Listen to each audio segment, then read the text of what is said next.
नमस्कार दोस्तों।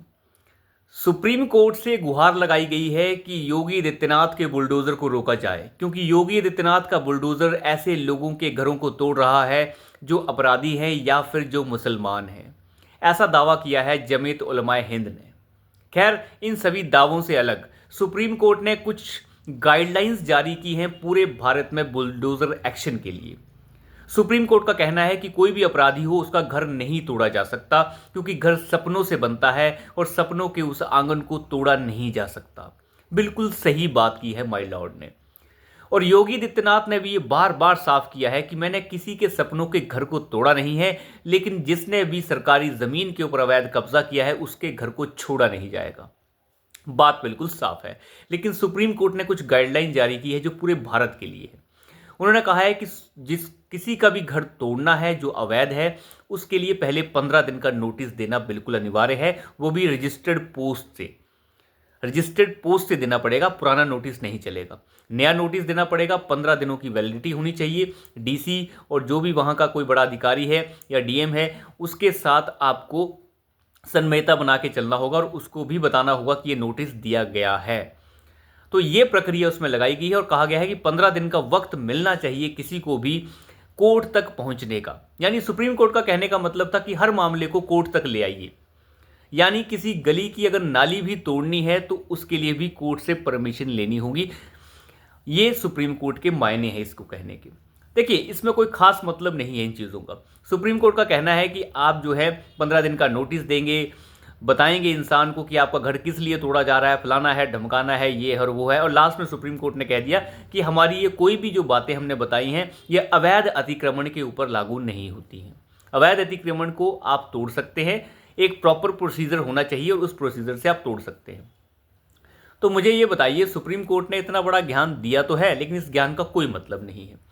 देखिए, म्यूनसिपैलिटी जो है वो अपना काम करती है। सुप्रीम कोर्ट ने एक बात साफ कही कि कार्यपालिका जो है वो न्यायपालिका नहीं बन सकती। बिल्कुल सही, लेकिन न्यायपालिका भी कार्यपालिका नहीं बन सकती।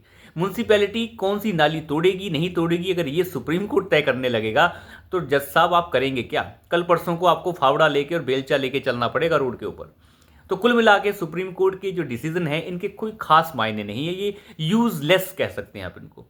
ये बड़ा अच्छा आपने कह दिया कि कोई भी अतिक्रमण अवैध है उसको आप हटा सकते हैं, लेकिन किसी का घर नहीं तोड़ सकते। ये लेकिन किंतु परंतु सुप्रीम कोर्ट के मामले में नहीं होना चाहिए। मैं बड़ी बार कहता हूं, सुप्रीम कोर्ट एक ऐसी बॉडी है जो क्लियर कट डिसीजंस के लिए बनी होनी चाहिए। वो सिर्फ कानून सम्मत डिसीजन सुनाएगी और बताएगी कि कोई चीज़ कानून सम्मत है या नहीं है। उसका ये काम नहीं है कि वो बीच के रास्ते निकालते फिरे। वो सरकार का काम है, वो कार्यपालिका का काम है, विधायिका का काम है। लेकिन यहाँ पे सुप्रीम कोर्ट अलग अलग। खैर, इन सभी चीज़ों से अलग सुप्रीम कोर्ट के डिसीजन के मायने क्या हैं? मायने कुछ नहीं है। अभी तक जितने भी अतिक्रमण उत्तर प्रदेश के अंदर तोड़े गए हैं, खास तौर पर उत्तर प्रदेश के अंदर या मध्य प्रदेश के अंदर, उस किसी भी अतिक्रमण को आज तक कोई भी चैलेंज नहीं कर पाया है सुप्रीम कोर्ट तक के अंदर, क्योंकि हर चीज़ को बड़े कायदे से तोड़ा गया है। पहले नोटिस 7 दिनों का दिया जाता था, अब 15 दिन का दे देंगे, लेकिन घर तो टूटेगा क्योंकि वो टूटना तय है।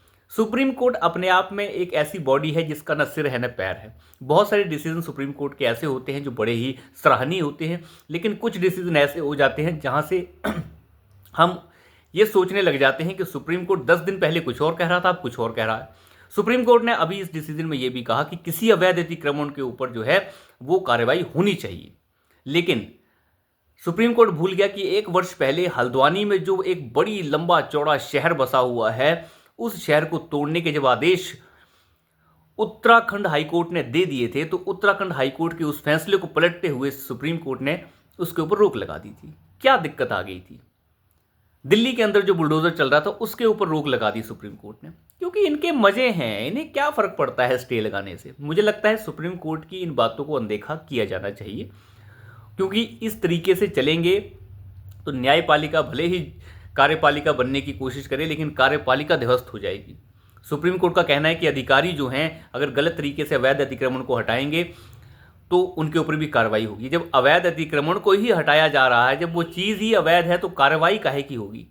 सुप्रीम कोर्ट जिस डिसीजन को सुनाने की कोशिश कर रहा है, ये डिसीजन जब इम्प्लीमेंट नहीं होते ग्राउंड लेवल के ऊपर, सुप्रीम कोर्ट को पता होना चाहिए कि आप जो फैसला सुना रहे हैं, जो गाइडलाइन जारी कर रहे हैं, इसको नीचे फैसिलिटेट करने और इसे नीचे लागू कराने का काम विधायिका कार्यपालिका का ही है, आपका नहीं है। आपके हाथ में कुछ नहीं होता है, आप सिर्फ फैसला ही बता सकते हैं, गाइडलाइन बना सकते हैं, लेकिन चीज़ वो करिए जो नीचे कार्यान्वित भी हो सके, जो नीचे लागू हो सके। आप कहते हैं पटाखे मत फोड़िए, क्या मतलब है ये बोलने का? क्यों ना फोड़े? आप एक आम इंसान के ऊपर रोक नहीं लगा सकते, आपके पास ये अधिकार क्षेत्र ही नहीं है। ये काम विधायिका का है कि वो इसके ऊपर एक अच्छा कानून बनाए, पटाखों की मैन्युफैक्चरिंग को रोके। अगर सुप्रीम कोर्ट के अंदर इतना ही दम है तो केरल से लेके तमिलनाडु के अंदर जितनी पटाखा फैक्ट्रियां उन्हें बैन कर दे, वो भी नहीं करेंगे। ये बिना सिर पैर वाली बातें हैं, इसके सिवाय इसका कोई मतलब नहीं है। याद ही होगा आपको 2010 के अंदर जब कांशीराम से लेके अंबेडकर के बड़े बड़े और हाथियों के स्टैचू बना रही थी मायावती, उसके ऊपर कई बार स्टे लगाया सुप्रीम कोर्ट ने, लेकिन परखच्चे उड़ाते हुए मायावती वो बनाती गई और बिल्कुल भी नहीं रुका, काम रातों रात चलता रहा। सुप्रीम कोर्ट को ठेंगे पे रखा मायावती ने। अब डिसीजन तो सुप्रीम कोर्ट ने बड़ा अच्छा सुनाया है कि किसी का घर नहीं टूटना, बिल्कुल नहीं टूटना चाहिए, किसी अपराधी का भी नहीं टूटना चाहिए, लेकिन किसी का अवैध है तो वो छोड़ा भी नहीं जाएगा, बिल्कुल भी नहीं छोड़ा जाना चाहिए। 15 दिन का नोटिस दीजिए, सिंपल सी बात है। सुप्रीम कोर्ट के डिसीजन को साइड पे रखिए, 15 दिन का नोटिस दीजिए, और नोटिस देने के बाद अगर जवाब आता है ठीक है, नहीं आता है तो भी ठीक है, और उस घर को तोड़ दीजिए, बात खत्म। उसके बाद वो इंसान कोर्ट जाता है, क्या करता है क्या नहीं करता वो भाड़ में जाए। वो इसलिए क्योंकि वो कोर्ट में तो मामला फिर भी जा ही रहा है, उसे 15 दिन इसलिए दे दिए गए ताकि वो कोर्ट जा सके। जब उसे कोर्ट जाना ही है तो फिर घर तोड़ने के बाद जाएगा ना कोर्ट। सरकार को इन चीज़ों की परवाह मारने की आवश्यकता बिल्कुल नहीं है। अवैध चीज़ है तो उसे तोड़ दीजिए 15 दिन का नोटिस देकर, ताकि वो घर खुद खाली कर ले या खुद तोड़ ले। खुद नहीं तोड़ा है तो आप तोड़ दीजिए, कोर्ट में आप बाद में भी जा सकते हैं। इसमें कोई कंटेम्प्ट कोई कुछ नहीं है, क्योंकि इससे कोई फर्क नहीं पड़ता। मामला चलता रहेगा, सिविल का मामला है, पता नहीं कितने दिनों तक चलता रहेगा, साल 2 साल 3 साल। सुप्रीम कोर्ट और दूसरे कोर्ट्स का तो काम ही यही है। कुछ डिसीजन ऐसे होते हैं सुप्रीम कोर्ट अभी ले लेता है, सुनाता है 1-1 साल बाद है, 2-2 साल बाद है, तो ये समझ के बाहर की बातें हैं। लेकिन कुल मिला के बात यह है कि योगी आदित्यनाथ का बुलडोज़र नहीं रुकने वाला। ना तो मध्य प्रदेश में रुकेगा, ना उत्तर प्रदेश में रुकेगा, ना राजस्थान में। जहां अवैध अतिक्रमण है उसे हटा दिया जाना चाहिए फौरी तौर पर। तो अभी के लिए इतना ही, धन्यवाद।